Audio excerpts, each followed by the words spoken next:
सभी को नमस्कार। आज की जो वीडियो है हमारी 11th क्लास के बच्चों के लिए है। 11th class second book political science की है, जिसमें राजनीतिक सिद्धांत नाम है। और राजनीतिक सिद्धांत का चैप्टर नंबर 4 है सामाजिक न्याय। सामाजिक न्याय से एक बहुत महत्वपूर्ण इंपॉर्टेंट टॉपिक पेपर में आता है, वह न्याय के 3 सिद्धांत।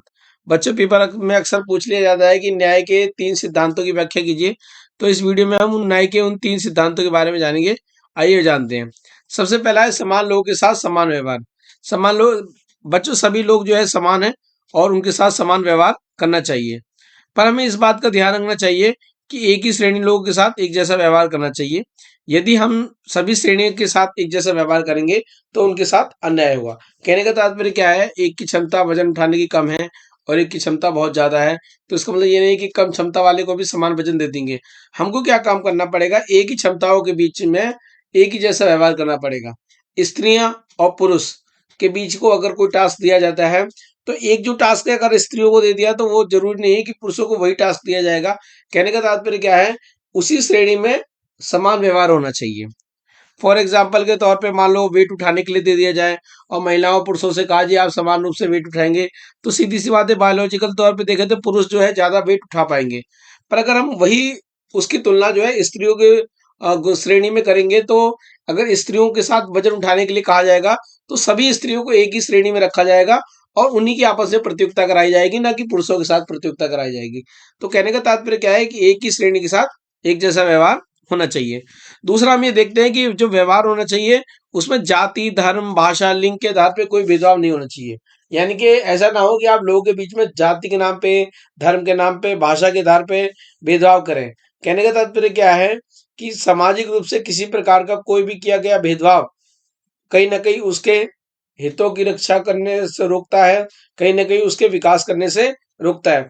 तो हमें ऐसा कोई भी व्यवहार नहीं करना चाहिए जो कि जाति के आधार पे हो, वर्ग के आधार पे हो या धर्म के आधार पे हो, जिससे कि व्यक्ति के विकास में रोड़ा आए, जिससे कि व्यक्ति के विकास में बाधा आए। फॉर एग्जाम्पल के तौर पे अगर स्त्री और पुरुष दोनों कार्य कर रहे हैं तो दोनों को समान वेतन मिलना चाहिए।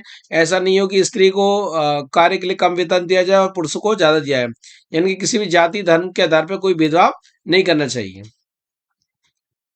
दूसरा हम जानेंगे समानुपातिक न्याय। बच्चों, समानुपातिक न्याय का इंग्लिश में कहते हैं प्रोपोर्शनल जस्टिस। प्रोपोर्शनल जस्टिस का हम थोड़ा सा एक्सप्लेनेशन के द्वारा समझेंगे। ये तो स्वाभाविक है कि समान लोगों के साथ समान व्यवहार करना चाहिए, पर हमें इस बात का भी ध्यान रखना पड़ेगा कि सभी लोगों के साथ समान व्यवहार नहीं किया जा सकता। तो आप शॉक्ड हो जाएंगे कि भाई अभी तो समान व्यवहार की बात की गई है, फिर समान व्यवहार को अलग कैसे कर रहे हैं? बच्चों देखो, एक एग्जाम्पल के द्वारा हम समझते हैं कि मान लो एक क्लास के बच्चे हैं और सभी बच्चों को समान अंक दे दी जाए, तो क्या वास्तव में ये न्याय होगा? ये न्याय बिल्कुल नहीं होगा। मान लो किसी बच्चे ने बहुत सारी मेहनत की है तो उसको ज्यादा मिल नंबर आएंगे, किसी कम मेहनत की है तो उससे कम नंबर आएंगे। पर अगर मान लो सभी को समान अंक दे दिया जाए तो ये कहीं ना कहीं उन बच्चों के साथ अन्याय होगा जिन्होंने मेहनत की है। तो हमें इस बात को ध्यान रखना होगा, प्रोपोर्शनल जस्टिस करना होगा। जिसने जैसा कार्य किया है उसके हिसाब से उसको प्रतिफल मिलना चाहिए। दूसरा है कि वेतन के द्वारा हम इसको समझते हैं। फॉर एग्जाम्पल के तौर पे अगर सभी कार्यों के लिए कोई भी कार्य हो उसके लिए सबके लिए सेम ही वेतन होना पड़ेगा, तो ये कहीं ना कहीं अन्याय ही होगा। फॉर एग्जाम्पल की एक बहुत बड़ी पोस्ट है और एक छोटी पोस्ट है। अगर बड़ी पोस्ट और छोटी पोस्ट की भी सैलरी जो है कहीं ना कहीं बराबर होगी, तो कि मानना कोई बड़ा ही पोस्ट की तैयारी शायद ही कोई करे, क्योंकि जब उसको लगता है कि छोटी पोस्ट कम काम से जो है उसको ज्यादा पैसा मिल रहा है, तो वो कहीं ना कहीं समाज में एक अजीब सी असमानता को क्रिएट करेगा और कहीं ना कहीं न्याय नहीं कर पाएगा। तो हमें इस बात को ध्यान रखना है, जो वेतन भी दिया जाए वो उनकी क्षमता के अनुसार दिया जाए, उनकी कार्य की प्रकृति के आधार पर दिया जाए। कहने का तात्पर्य ये है कि ऐसा ना हो कि सबको एक जैसा ही वेतन दे दिया जाए या सभी बच्चों को एक जैसे नंबर दे दिया जाए। अगर कोई ऐसा करता है, ये तो कहीं ना कहीं सोसाइटी में एक समानता के सिद्धांत के साथ ही खिलवाड़ है और वो कहीं ना कहीं अन्याय को जन्म देता है। कहने का तात्पर्य यह है कि सबको आप एक जैसा नहीं कर सकते, आपको प्रोपोर्शनल जस्टिस करना पड़ेगा। जो जैसा कार्य कर रहा है उसी के हिसाब से उसको प्रतिफल देना होगा। ये न्याय का दूसरा सिद्धांत कहते हैं। बच्चों, न्याय का तीसरा सिद्धांत क्या कहता है आइए जानते हैं, बहुत इंपॉर्टेंट है। विशेष जरूरतों का ध्यान। बात ये आती है कि ये विशेष जरूरतें हैं क्या? बच्चों को अगर विशेष जरूरतों की बात करें तो ये बात कर रहा है वंचित वर्ग की, ये बात कर रहा है असहाय वर्ग की, ये बात कर रहा है उस वर्ग की जो कि विकास की दौड़ में बहुत ज्यादा पिछड़ गया है। ऐसे लोगों को अगर आपको विकास करना है, ऐसे लोगों को विकास की धारा में साथ लेके चलना है, ऐसे लोगों को आगे बढ़ने के लिए प्रोत्साहित करना है, तो आपको इनको अलग से कोई सुविधाएं देनी पड़ेगी। अब आप सोचेंगे कि जी भाई जब समानता का व्यवहार है, सबको बराबर माना जाए, तो अलग से सुविधा कैसे? कहने का तात्पर्य आपको एक छोटा सा एग्जांपल से समझा देते हैं कि मान लो कोई एक व्यक्ति है जो समान रूप से चल सकता है, और एक व्यक्ति है जिसको चलने में बड़ी परेशानी होती है। तो जो चलने में परेशानी हो रही है, तो सीधी सी बात है, उसको चलने के लिए आप कुछ ना कुछ माध्यम तो देंगे, पैसा के देंगे या कुछ और तरीका देंगे जिससे वो चलना शुरू कर दे। तो कहीं न कहीं आपको उसकी ज़रूरत के हिसाब से उसके साथ व्यवहार करना पड़ेगा। उसको हम एक दूसरा एग्ज़ाम्पल के द्वारा समझ लेते हैं। मान लो एक के पास कार है और एक के पास साइकिल है, और आप कहें कि जी आप रेस लगा लेते हैं, बस अपने-अपने संसाधन यूज़ करेंगे। तो उसका परिणाम क्या निकल के आएगा? जिसके पास साइकिल है वो तो हार जाएगा, और जिसके पास कार है वो जीत जाएगा। अब आप अगर आपको न्याय करना है, तो आपको क्या करना पड़ेगा? दोनों के संसाधनों को बराबर करना है। तो कहने का मतलब क्या है कि न्याय की तीसरी संकल्पना ये कहती है कि विशेष जरूरतों का हमें ध्यान रखना पड़ेगा। किसी खास समुदाय के लोगों को, किसी खास वर्ग के लोगों को, अगर किसी खास वर्ग के समूह को अगर ऐसा लगता है कि वो वंचित है, असहाय है, पीड़ित है, पिछड़ा हुआ है, तो उसको कहीं ना कहीं सरकार को अलग से हल देना होगा, उसको अलग से कहीं न कहीं कुछ रियायत देनी पड़ेगी, उसको अलग से कहीं न कहीं कुछ सुविधाएँ देनी पड़ेगी। अगर हम उनको संसाधन नहीं देंगे, उनको उनके हाल पे छोड़ देंगे, तो परिणाम स्वरूप ये निकल के आएगा कि उनके पास संसाधनों की ऑलरेडी कमी है, और जब संसाधनों की ऑलरेडी कमी है, तो वो उस स्तर पे विकास नहीं कर पाएँगे, जिस स्तर पे विकास की ज़रूरत है। भारतीय संविधान में भी इसकी व्यवस्था की है कि एससी, एसटी, ओबीसी के लिए आरक्षण की व्यवस्था की गई है।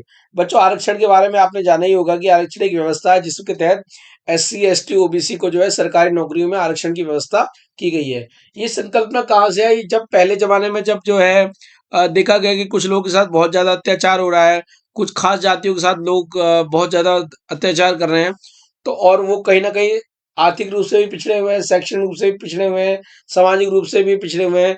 तो ऐसे लोगों को उठाने के लिए भारत सरकार के द्वारा जो है कई प्रयत्न किए गए, कई प्रयास किए गए, और ये कोशिश की गई कि इन लोगों को अगर विकास की धारा, मुख्य धारा में लेके आना है, इन लोगों को साथ साथ विकास करना है, तो इनको कुछ विशेष रियायतें देनी होंगी, इनको कुछ विशेष सुविधाएं देनी होंगी, जिसके द्वारा ये विकास की दौड़ में जो है बराबर आ सके। तो ये पाया गया कि S C, S T, OBC जो है वो कहीं ना कहीं आ, आर्थिक रूप से, शैक्षणिक रूप से पिछड़े हुए हैं। तो इनकी स्थिति को सुधारने के लिए भारतीय संविधान में जो है आरक्षण की व्यवस्था की गई है, जिसके तहत इनको सरकारी नौकरी में जॉब की आरक्षण की व्यवस्था की गई है। तो ये कहीं ना कहीं विशेष जरूरतों को ख्याल रखने की बात की गई है। वर्तमान समय में आपको पता है कि जनरल कैटेगरी में भी आपको ईडब्ल्यूएस के रूप में जो है रिजर्वेशन जनरल के बच्चों को दिया गया गया है। वो भी कहीं ना कहीं विशेष जरूरतों के ख्याल के रूप में ही आता है। कहने का तात्पर्य क्या है कि अगर कोई कमजोर वर्ग है, पिछड़ा हुआ वर्ग है, मुख्य धारा से पिछड़ा हुआ वर्ग है, तो सरकार को उसकी विशेष सहायता करनी चाहिए। जब उसकी विशेष सहायता की जाएगी, उसको संसाधन दिए जाएंगे, तो उसका परिणाम ये निकल के आएगा कि वो व्यक्ति जो है अपना विकास कर पाएगा, वो अपना समुदाय अपना विकास कर पाएगा। तो विशेष जरूरतों का विशेष ध्यान रखने में हमें बस इस बात को ध्यान रखना है